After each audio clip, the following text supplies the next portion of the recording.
Well, hello everyone, and welcome back to another episode of Running the Gauntlet. Today, we will be going over the penultimate gauntlet found within the Rise of the Phoenix DLC expansion for Marvel's Ultimate Alliance 3, the Black Order. This is none other than the level 160 Ashes to Ashes Rift. I'm going to be upfront. I myself was unable to get the 4 clear conditions, but I do have a good expectation of what it's going to require, and we will be going over that in today's video. So sit back, relax, and don't forget to subscribe if you haven't already, as I bring content to you on a daily basis. So this gauntlet has 5 different segments, and they go in an interesting pattern. The first section is going to be a dual fight between Iceman and Gambit, and you do have to keep in mind that these characters both have the Phoenix Force power imbuement. There's no other gimmicks with this portion of the fight apart from them being hitting harder than they otherwise normally would. So you do have to be wary of that as you go into this. You are going to be best off if you end up using your ability and synergy attacks as frequently as you can, and if you can single one of them out and take them down, then you're going to have a significantly easier time. Right there you saw that we did get a chance to take down Iceman, and Gambit is going to fall here in just a moment as well, as soon as we get another attack in on him. And with that dash attack and a couple of jabs afterwards, we've got Gambit down, and that allows us to progress into the second portion of this gauntlet run, which is going to be an encounter between Cable and Deadpool. Now these characters, they also have the Phoenix Force power imbuement, and additionally, you are going to deal increased attack damage by your abilities while everything else is greatly reduced. You do have additional energy point recovery with your standard attacks, and I should have planned more accordingly instead of throwing out my extreme attacks there, but it is what it is, and we can keep moving through here. I do tend to like to use Thanos Infinite for at least staggering out these opponents, but to be honest, he's not the most efficient when it comes to taking these bosses down, which is a bit of a bummer. I do keep using a lot of his energy and health recovery pool here, mainly because there are some smaller grunts that you can take advantage of recovering your health from, but of course the main targets here are going to be Cable and Deadpool.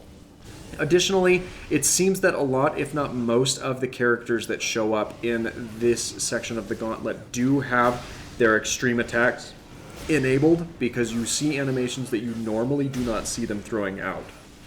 We've got Cable taken down there, which means that we just need to finish out taking out Deadpool.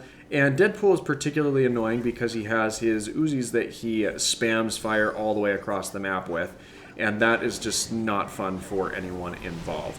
And I did have to switch off of Miles Morales because he was sitting in a very precarious position there as we continued, and I was hoping to stagger Deadpool out with the power beam, but that was not to be. As you just saw there, that is what I was alluding to with Deadpool having access to his extreme attacks, as those rocket barrages and TNT detonations are not a part of his regular ability kit, but rather is his extreme attack as that gets unleashed. And we got a little too close to his rapid fire Uzis there, and that did end up taking down Thanos Infinite.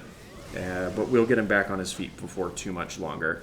We lay into Deadpool with a couple of synergy attacks because we really need to take him down as quickly as we can, and where we have heightened damage output with those, that is by far the best method of, and only method really, of taking him out. Which brings us to the third segment of this gauntlet run.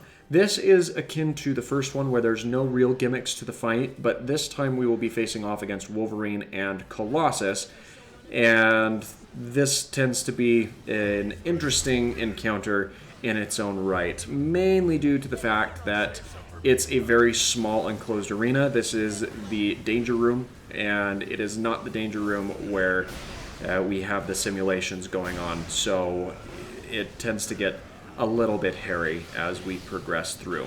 But Wolverine, despite being a very powerful character, he does have a smaller health pool, so you'll find that unless you're specifically targeting Colossus, he's going to go down more frequently than most before Colossus does. You can actually see him running around there in the background. He's got a very low health pool currently, and that dash attack from Thanos Infinite is going to be enough to take him down. Colossus is running around and doing a bit more to be annoying and be a nuisance here, but with a dash attack here into his back, we will be able to take him down. And this is a very unfortunate camera angle for which I apologize. This is one of the drawbacks of having this encounter in such a small space. So I do loop around to try and improve the camera angle there. I think I'd gotten stuck in the door jam, and that's really what we were dealing with.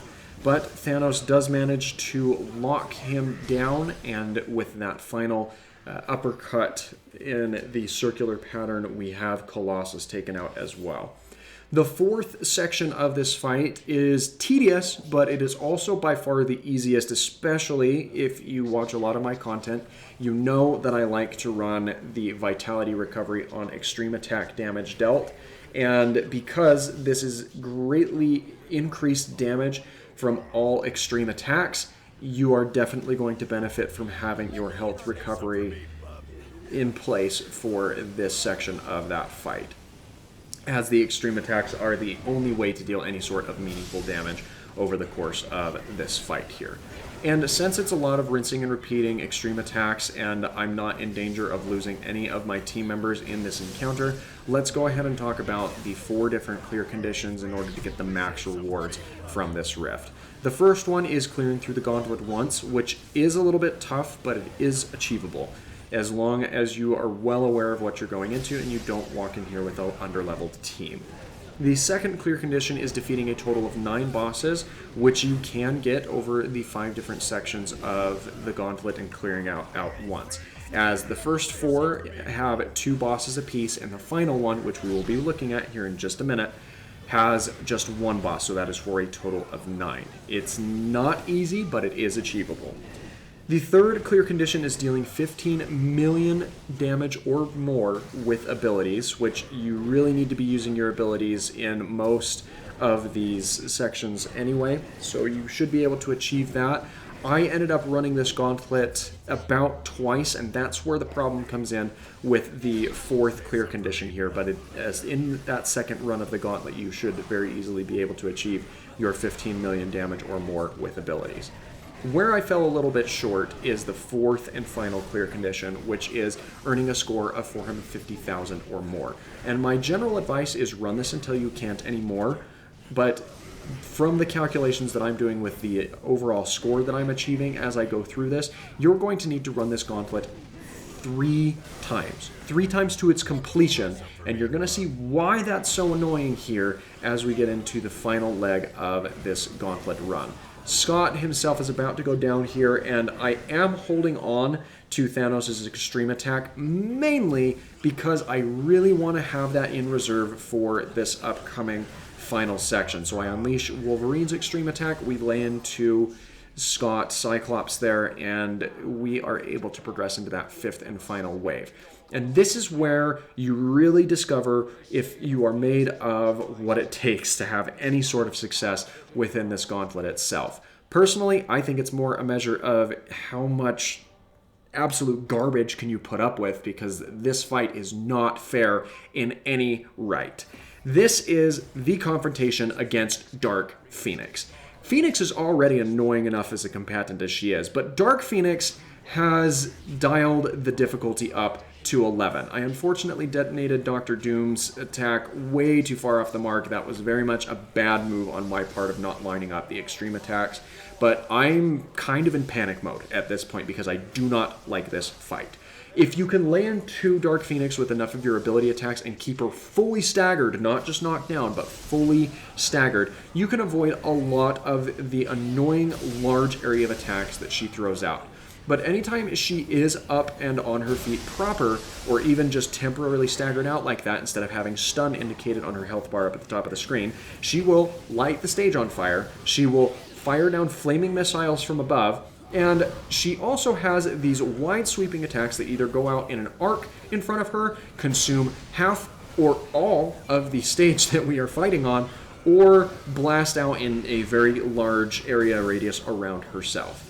It is not an easy fight, it is not a fair fight, and it's not intended to be. There you see her ability there, which is standard Phoenix, is just a standard small little ring that sucks health and EP back to herself and members of the team.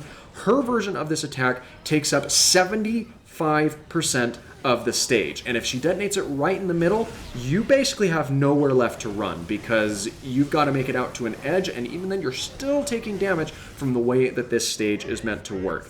It is a ludicrously difficult fight, and guess what? This is the penultimate gauntlet run. You are nowhere near done with this fight, and it only gets worse. But that is a subject for another video, because we will not be covering that today. I definitely need to grind that out so you can see just how torturous that final encounter is.